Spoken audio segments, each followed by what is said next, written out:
Are you someone that is getting really into painting but are frustrated with the brushes you use? Maybe you're just looking for a new place to buy some hobby products, you know, just to mix it up a little bit. Or maybe you just want to learn the secret on how to get more out of your wet palette before having to give it a clean sheet. Stick around till after the intro, people, because this is what we're going to be talking about.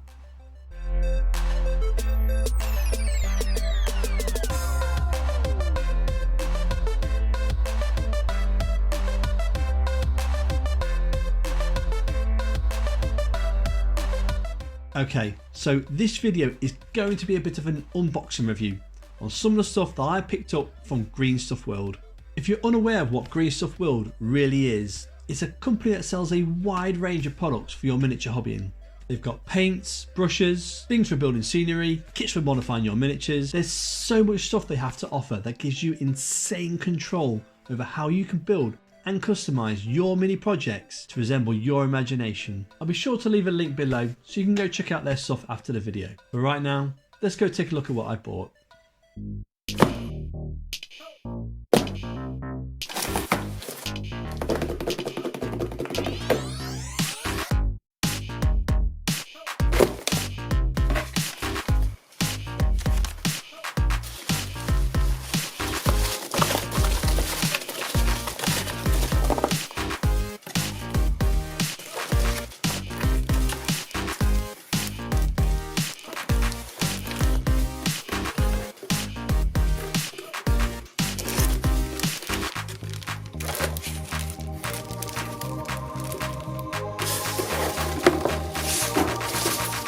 Okay, so the first thing I'd like to show off is the paintbrush case I picked up. I'm on the move a lot and I like to paint wherever I go. So for me, having somewhere safe for my paintbrushes is important.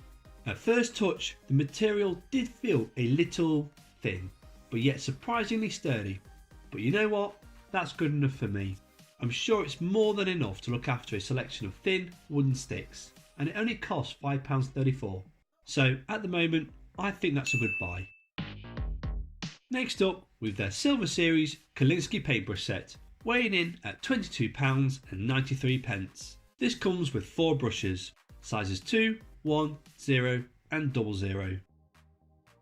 Now, as a nicer note, they do sell these brushes individually, so you do not have to fork out for the whole set. And they do a Gold Series set for like a 10 or more, but I'm not after a gold standard set of paintbrushes. What I'm after is a second class range of brushes that I can depend on to take the grunt force of my painting and yet still have some level of quality that pleases me.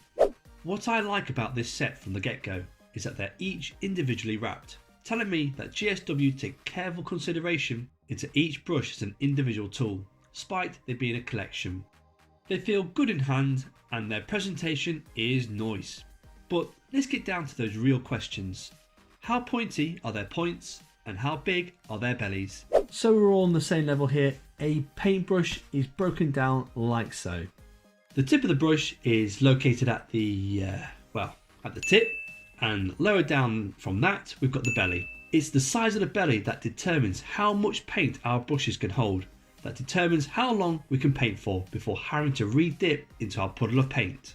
Now, without being naive to the fact that we need different shaped brushes to take on different tasks when mini painting. For me personally, I like a brush that I can base small areas with, that I can use to slap layers on. I like a brush that can really hold its moisture when glazing and can really hold its tip rigid when edge highlighting. I'm 100% guilty for being one of those painters that has a favourite paintbrush for painting pretty much every little bit on a model. Call yourself an engineer. You're as bad as those people that use a flat-headed screwdriver on a Phillips-headed screw. You ought to be ashamed of yourself. However, I am well aware that we need to be using the right size tools for the job, which is why I bought the whole set anyway. But just to be clear, personally, I like a paintbrush to have a nice crisp point with a bit of a belly to them. So if we take a look now at the brushes from GSW, you can see overall they've each arrived with a lovely tip. The belly is okay for size 2, but for the others there isn't really much of a belly to them. But that's not a bad thing. just means we have to be a little bit more quicker when using these to create our crisp edge highlights, battle scratches and textures, as paint will dry pretty quick on the tips.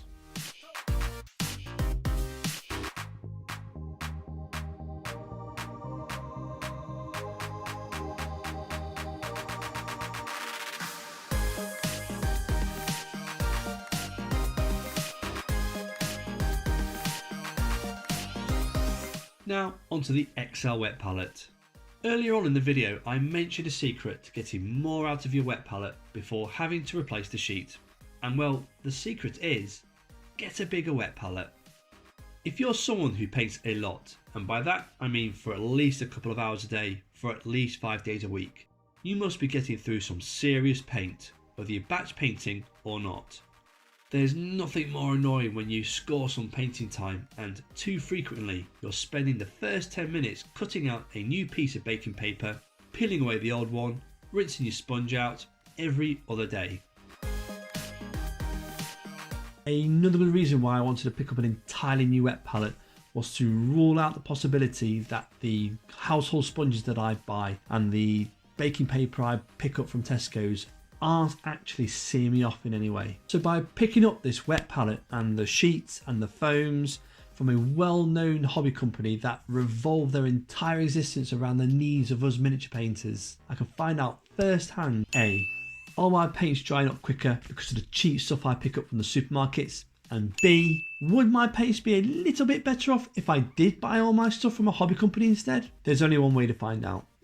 So going back to the product, straight away we have this band, and I've noticed it's a new material compared to the old rubber band I'd seen in previous reviews, which would degrade and snap over time, so it's good to see the companies listening to the audience. The actual wet palette itself isn't really anything amazing. Big shocker, it's just 2 pieces of plastic that feel no different, special or sturdy than the Tupperware containers you'd normally pick up from the shops. But I have to admit, does it need to be anything more than that? That said, they do look the part, and their cosmetic appearance is really nice. The price isn't too dear either, coming in at £19.06. It comes also with 2 of the extra large hydrofoams and 50 sheets of their fancy paper, so you are getting a fair bit for your money. Now moving on to the hydrofoams, they sell these at £4.41 for a pack of 2.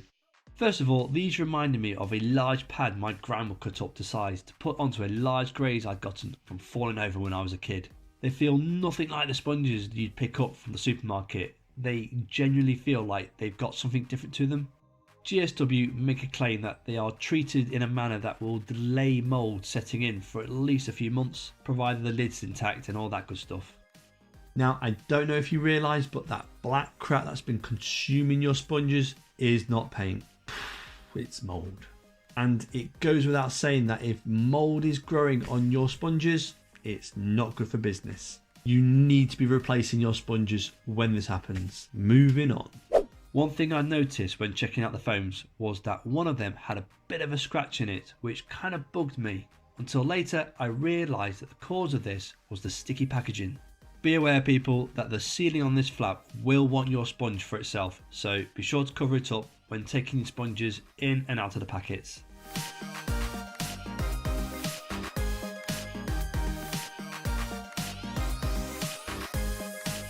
Next we've got the sulphurized semi-permeable paper, costing £4.50.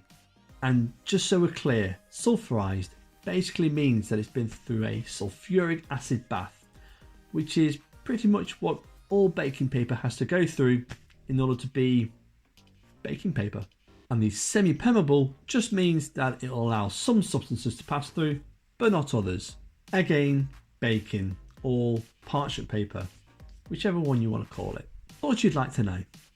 Now, it's kind of then to provide us with 50 sheets in this pack, and in all honesty, they do feel of a better quality compared to the 15-metre roll I usually get for £2. But then, does it need to be any better? I guess we'll find out in the next video. What do you mean next video? You mean we're doing another one? You're not going to be doing anything. But yes, we're going to be doing another video. We spoke about this. In the next video, I'll be showing you a tutorial on how to paint this insane cape. whilst using the wet palette and paintbrushes that I'm showing you now in this little unboxing review. So be sure to head to that one afterwards, because I'll be giving you all a further review on how this stuff performs. Now, if we put all these together, you can see the foams are a perfect fit as expected, but then so are the sheets. This doesn't really sit with me very well because I like a border of foam showing so I can top up the sponge with water when I need to, because ultimately water evaporates and therefore will need replenishing. Here I just wanted to show you the size comparison to my older palette, and I'm loving the white appearance to it as well. It's loads better to the yellow. Really can't wait to get some use out of this now, should be good. Now, this next product I'm about to show you is not from Green Stuff World, but I picked this up off of Amazon. After splashing all my birthday money away, I still had enough shekels to pick up my favourite beloved paintbrush of all time. Again. This, everyone, is the Winsor & Newton Series 7 Finest Sable Size 1 Painting Wand. This brush is insane and expensive, but to me, a must-have. I mean, look at this tip. It's glorious, with a unique multi-tipped concurrent profile allowing you to paint more edge highlights at the same time. What is that? What's that, the toilet brush? Just kidding, just kidding. Let's play that again. I mean, look at this tip. It's glorious. And the belly on this brush will put Peter Griffin to shame. I've bought this brush numerous of times for its reliability, for keeping that tip, even after a year's worth of painting. Fact, for how well it holds its moisture, and for the feeling of it in my hand. This brush to me is the gold standard, but like I said, it's expensive, weighing in at £21. I know, expensive.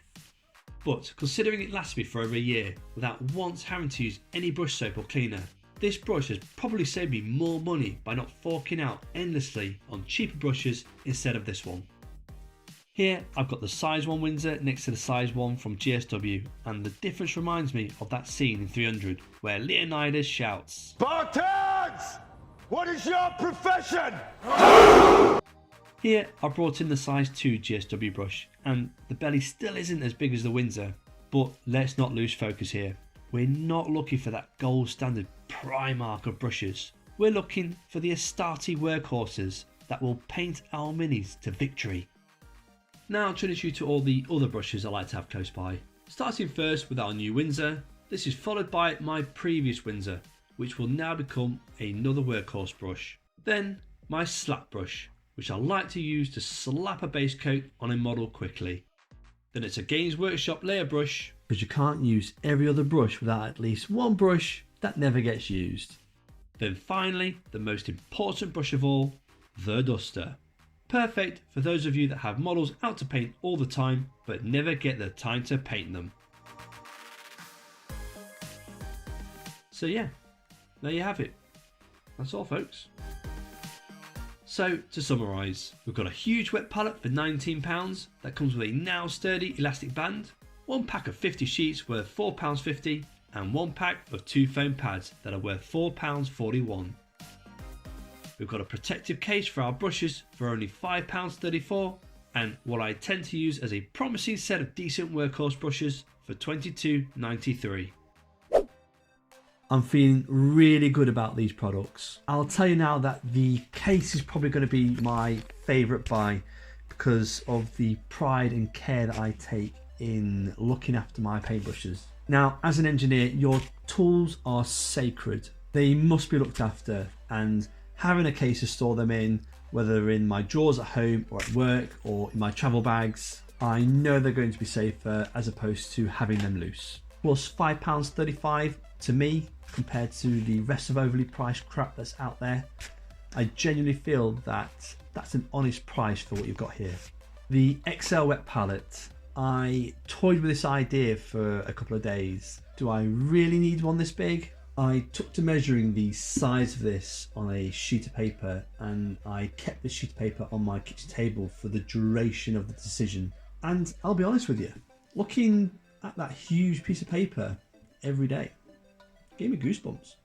In fact, just looking at it reminded me of that scene from Step Brothers. It'll give us so much extra space in our room to do activities. It's a big old wet palette compared to what I'm used to using.